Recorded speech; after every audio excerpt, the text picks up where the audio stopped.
So to make that make sense, let me tell you the reason for why Strawberry Words is called Strawberry Words.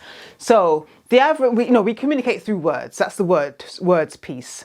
But the average strawberry has over 200 seeds on the outside. So we like to think that with every talk, with every training course, with every intervention, what we're doing is planting seeds of knowledge, growth, and development. People may not take on board what we're saying today.